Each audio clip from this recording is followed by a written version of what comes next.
అమ్మ ఏం పేరమ్మా మీ పేరు? నా పేరు డి అలివేలు మంగ అండి.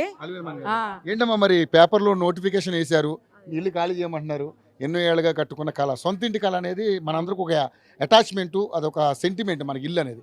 సో దాన్ని ఈరోజు మీరు ఖాళీ చేయండి ఆలోచించడం అంటే మరి ఎక్కడికి వెళ్తారు? మీరంతా దాదాపుగా 3000 మంది ఇక్కడ నివాసం ఉంటున్నట్టుగా మాకు 4000 దగ్గర. మరి ఏంటి దీన్ని ఎలా చూస్తారమ్మా? ఎలా చూస్తాయండి, 15 రోజుల నుంచి మేము ఇదే బాధలో ఉన్నామండి. అందరు ఉద్యోగాలు లేవు, ఎటు లేదు, డ్యూటీలు బంద్ చేసిండ్రు. పిల్లలకి ఎగ్జామినేషన్స్ టైం ఇప్పుడు మీకు తెలుసు కదండి, బోర్డు ఎగ్జామ్స్ అవుతున్నాయి. డ్యూటీలో పోకుండా ఏం లేకుండా ఇట్లాంటి మీడియాలో రోజు వచ్చి పాల్గొనటమే. వంటలు వార్పులు ఏమీ లేవు, తిండి తిప్పలు లేవు.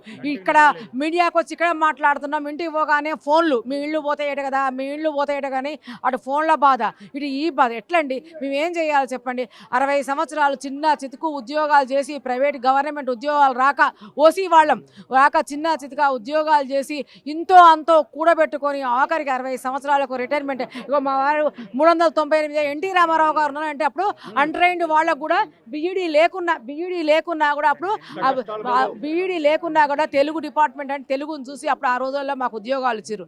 దాంతో మేము కొత్తగూడెం, భద్రాచలం అలాంటి ఏరియాలో తిరిగి ఏదో కొంత సొమ్మును మేము పోగు చేసుకొని పిల్లగాళ్ళు ఇక్కడ ఉన్నారు కదా, ఆ పిల్లగాళ్ళకు దగ్గర ఇక్కడ ఈ హైదరాబాద్లో అన్ని కూల్చివేతలు అదే కట్టుకోవద్దని వెనకటి నుంచి కూడా అంటుంటే కూడా ఇక్కడ మిలిటరీ ఏరియా ఉన్నది, ఇక్కడ రాముడు ఉన్నాడు, సేఫ్టీ అనుకొని ఏదో ఒక అపార్ట్మెంట్ని వేసుకొని కొంత మేము ఇల్లు కట్టుకొని ఆ ఇళ్లలో మీ నివాసం ఉండుకుంటూ ఈ యొక్క శేష జీవితాన్ని మేము గడుపుదాం అనుకుంటే, ఈ పెన్షన్ వృద్ధాప్యంలో మేము దిగినాక గడుపుదామంటే మా ఇళ్ళు పోతాయని మాకు 15 రోజుల నుంచి ఒక సంఘర్షణ తెచ్చిపెట్టండి. మరి ఎట్లండి మా ఇళ్ళు పోతే మేము ఏం చెయ్యాలి?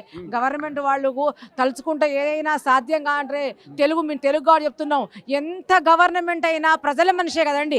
ప్రజలు తెస్తేనే గవర్నమెంట్. ఏ గవర్నమెంట్కైనా ప్రజలే కావాలి. అందులో మధ్యతరగతి కుటుంబీకులు ఇంకెక్కువ కావాలి, కింది వాళ్లే కావాలి, పై వాళ్ళు ఏం చేయలేదండి. ఎంత పెద్ద సర్పమైనా కానీ చలి చీమల చేతకు ఆ సర్పం ఏమైపోయింది? నేను పెద్ద సర్పాన్ని, నేను బాగా బలవంతమైన సర్పం ఉంది, కానీ చలి చీమల చేతికి చెక్కింది కదా. అట్లాగే ప్రజలను ఎప్పుడూ కూడా రెచ్చగొట్టద్దు, ప్రజల తెరువుకు రావద్దు, ప్రజల ఆశయాలు దెబ్బతినద్దు.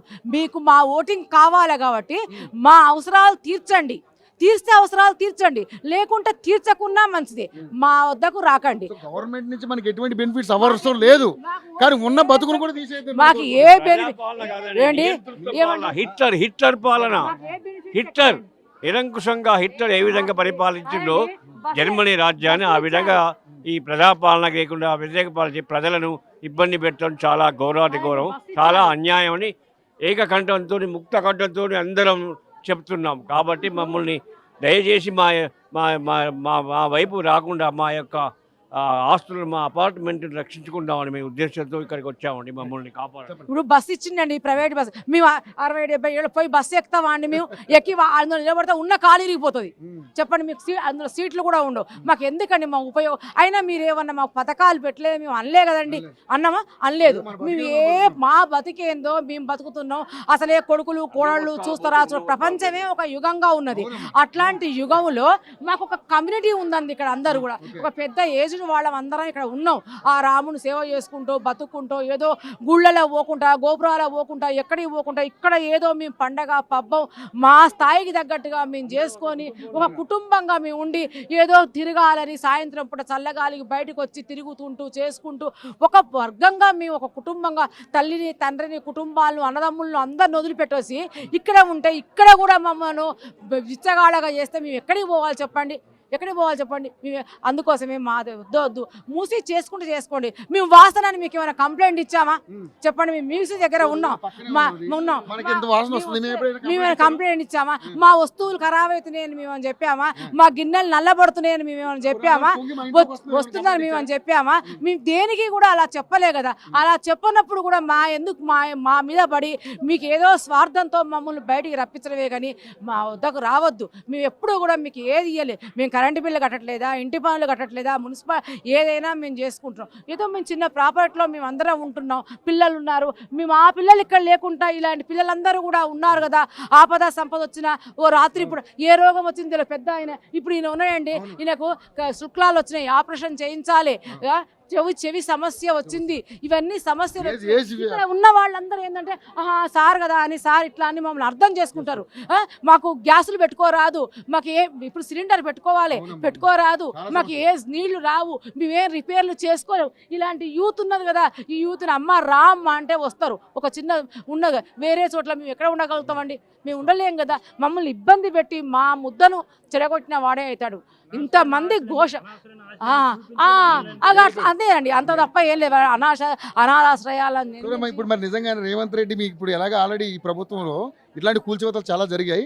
ఇప్పుడు మరి ఏంటి మరి ప్రభుత్వం మీ మాట వినకపోతే ఏం చేద్దాం? వేరే కూల్చివేతలు మాకు తెలియదండి. వాళ్ళ బాధ మాలాగా వాళ్ళు ఎంతమంది బాధపడ్డారు. కానీ వాళ్ళందరికీ ఒకటి కాకుండా ఒకటి ఉంది. ఇప్పుడు మేము ఊళ్ళలో పోదామంటే అక్కడ వాళ్ళు అన్నలు ఆక్రమించేసుకోరు అంత జాగాలు. అక్కడ లేవు, ఇక్కడ లేవు, ఎక్కడ జాగాలు లేవండి మాకు. మరి ఎక్కడ ఉండాలి చెప్పండి? ఇప్పుడు కింది స్థాయికి పోలేము, అడక తినలేము, పై స్థాయికి పోలేము, మరి ఎక్కడికి పోవాలి చెప్పండి? ఇప్పుడు మధ్యతరగతి కుటుంబం, ఇప్పుడు మా పెన్షన్లు మా బకాయిలే మాకు ఇవ్వలేదు. ఇప్పుడు దిగిండండి, దిగిన తర్వాత మా కరువు బత్యాలే మాకి రేట్లు చూస్తే ఇలా ఉన్నాయి, ఎట్లా బతకాలో చెప్పండి? ఇప్పుడు కంటి ఆపరేషన్ చేయించాలంటే ఒక 50 నుంచి 60 వేలు కావాలి. మాకు సేవ చేసేటోళ్ళు కావాలి. దాని తర్వాత డ్రాప్స్, ఒక గ్లాకోమా కంటికి డ్రాప్స్కి ఒక డ్రాప్స్ 450 రూపాయలు. అట్లా నెలకు 4-5 డ్రాప్సులు కావాలి. పంటి సమస్యలు ఇన్ని ఉన్నాయి. ఈ సమస్యలు ఏజ్ ఫ్యాక్టర్ చాలా ప్రాబ్లమ్స్ ఉంటాయి. ఈ సమస్య కాక మాకు కొత్త సమస్య పెడితే మేము ఎట్లా ఉండాలి? ఈ మధ్యలోనే మా ప్రాణాలు కూడా పోతాయి కావచ్చు ఈ మానసిక దాంతో. చెప్పండి.